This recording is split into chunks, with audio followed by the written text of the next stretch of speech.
In Isiolo County, the report shows that 65% of the girls aged between 15 to 19 years have undergone FGM, which is a very harmful thing that has happened in this county. And among the report of 2014 shows that in Somali community, the rate is at 94%. Now all this is being related to a lot of issues, one being the issue of the marital prospect and many others. And with me here today, joining me here is a nursing officer at Isiolo County Teaching Referral Hospital, an advocate, a survivor of FGM, and a person, a lady who just was awarded for her good work in fighting FGM in 22 counties, and she was given head of state commendation. All this has just come all by her effort, and with me here is none other than Rosaline Gollo. Karibu sana daktari. Thank you so very much.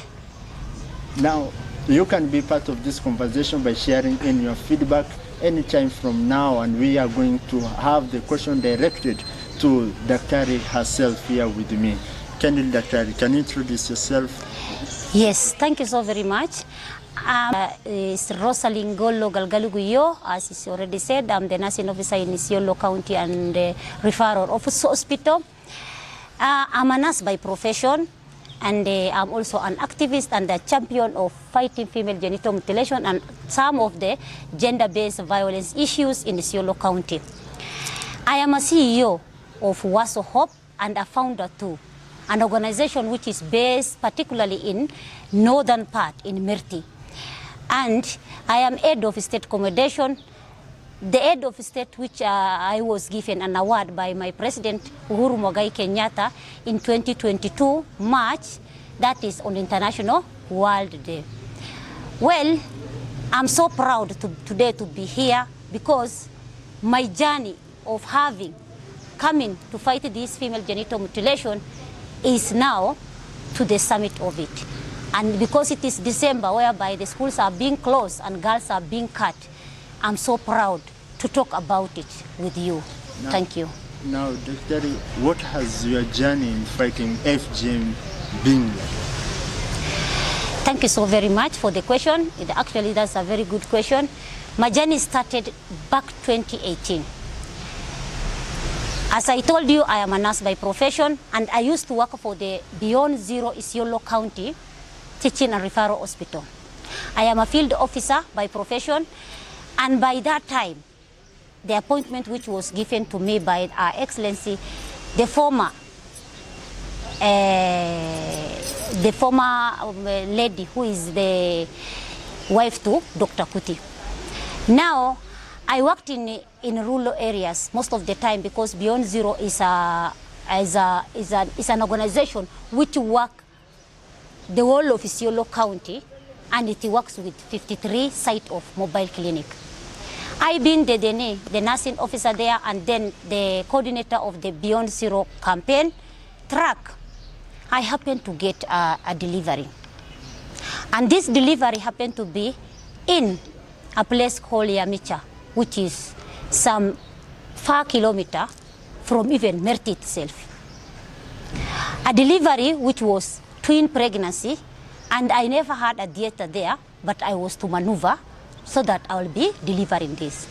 What happened is that during this delivery, I happened to get, it was 2018, it was August 23rd. I still remember a mother came to us in labor, a mother who is in labor carrying twin pregnancy, and I never knew she went through the female genital mutilation. She never went through the cut itself. And when I was doing the delivery, I happened to cut her bilateral. Because a bilateral cut means that any woman who is delivering in our locality, we used to do the episiotomy in our language. What happened is that this mother has gone through infibulation, that type of female genital mutilation. My journey, what triggered me is that cutting her bilateral in that episiotomy has really shown me that it's not only me who has gone through female genital mutilation, but rather there are those people who are at the peripherals who have really gone through the cuts. And therefore, this gift gave me the heart of continuing fighting this female genital mutilation. I delivered twin children, both alive and well, and it happened that I have to pick it from there. Beyond zero can be carried on by other nurses, but me as Rosaline, I should start from my own story, my own testimony, whereby personally I am a survivor of FGM. As I said, being a survivor of FGM, I went through 2 cuts, one at age of 6 years and the at age of 12 years. I don't want to talk a lot of things, but the truth is that I got all my children through operation, that is Caesar. I gave birth to 4 beautiful girls who are alive and well through operation, which is Caesar, and I lost my baby boy, the 5th boy, on operation bed. When the doctor saw that this type of nene, what I went through I cannot be getting another child also, the 6th one, because I felt that I'm still young, I don't need to be closed. But the doctor decided he has to do the tube ligation. The tube ligation is the type of operation which is done on the uterus, whereby the uterus is being closed, no more child that you are getting. It is really devastating, my brother, because for one, you want still to get a child, but because of this, still these cuts, which was that type of FGM, still I have to go through the infibulation. I mean the tube ligation, which is the closure of the uterus. It is really frustrating. Well, from the cut, I had many side effects which I went through. Firstly, it was an infection. The cut are too, so it was painful. Pain have been there. I have been having distended abdomen with pus and even with urine. I was not able to pass urine when the second cut was done. And that is when the doctor is not alive right now. Dr. Njoroge decided to de-infibulate my private part so that the urine and the pus can roll. It has been really a challenge because I was put on antibiotic, whereby I got healed in a month. But then putting in mind that mimi singepata mtoto. It is really frustrating. Sikuwa ninajua kweli nitapata mtoto. But even after I've get the children, still the operation followed me. Those are 5 operations because the cuts are 2. There is the infibulation. Those are 8 cuts on this body of mine. It's really frustrating. Well, a very sad situation indeed. Now, in your effort for championing fight against FGM, and this act continues to amongst our community members and everything, who do you think is not playing the role better to end this FGM menace? I don't like blaming anybody. That's a very good question, first of all. That who is not playing, that this verse of female genital mutilation is not ending. I don't like blaming anyone. Our old mothers, our parents really did it because they are innocent. They are not aware this thing is having side effects. This thing is causing death. This thing is causing even the fistulas in women. They didn't know it. But then, when you always give sensitization to people, you will get people are not arrogant. They will listen to you, depending how physically you will present yourself. Like me, I did it using my own testimony. So using my own testimony, and I'm their child, and I've saved my own girls. So they will see that Rosaline girl has gone to university. She got A. She's not cut. So this means that if they will be told in a right way, even down there at the Mashinani, things will be okay, my brother. Yeah. So I don't want to put the blame games on anybody because the police are there taking care of this thing, demonstration which is. Anti-FGM board are really fighting since when? From 2011 when they put even the laws at place. And if you see very well, when we went even, I'm just from the field some 3 days ago. I was in Merti. When I was in Merti, the DC there is the one who has recognized me. And they said, you are head of state accommodation, and you are there fighting female genital mutilation. This is your people. Then, because you got accident on the way, and we left our vehicle there, Araman, therefore is the one who has given us the vehicle in order to collect what? To collect the nini, to our mzigo, which was there. It was the pads, sanitary pad for the girls, and it was this soap, it was the books, which we are supposed to take it to our girls. Yeah. So, on recognition. On recognition. Yeah, do you think that for championing FGM and the FGM, do you think that your effort is being appreciated by the community and the government? To be sincere, anti-FGM board are appreciating me. The government in Isiolo County, excluding the hospital which I'm working in Isiolo County and Referral Hospital, and of which in the same hospital from 2020, I've got anti-FGM board award, I've got peace, community peace champion award in this county from Sweden embassy, and I was given 50K by who? Aman Shambi. So the government is recognizing my effort. And in female genital mutilation, it was on 8 March, I got this award. Beyond Zero, I got award still. I left the Beyond Zero, I decided to start my own with my story. Waso Hope CBO, the CBO which is working for the community. They are still appreciating me, and that's why they give me award. But the hospital where I am, let me just put it very clearly. At this moment I'm talking, I'm even frustrated. Because this is December, my president said the FGM should end by 2022. My former president says so. I'm trying to fight it on my own ways, looking for my own items to use them to take to my own people. But here is my nursing officer, and I can mention Joyce Alake, who is really trying to cut down my dream, because this is the government which is sending me to Mashinani, but she's telling me you are supposed to be in cholera ward. Cholera ward. So sad. So sad for me, because it's like she's trying to see the government are nothing to have said that.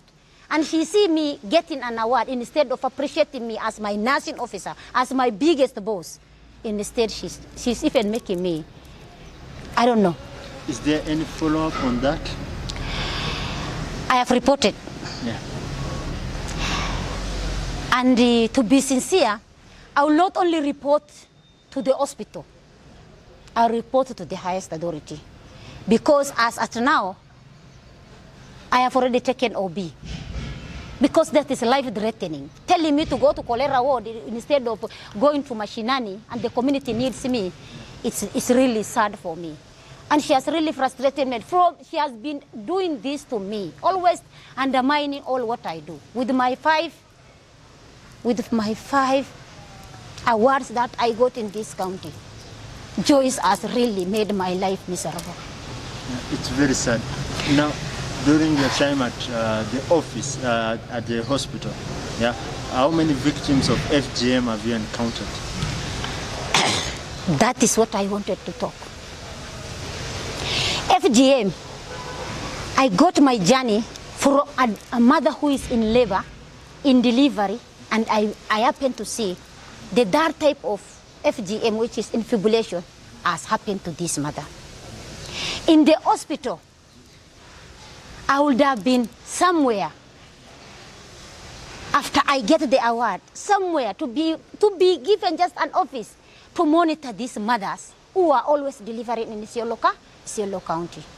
But because my nursing officer feels that even that award I don't deserve, that is why I don't have anybody. I've never gone even to maternity.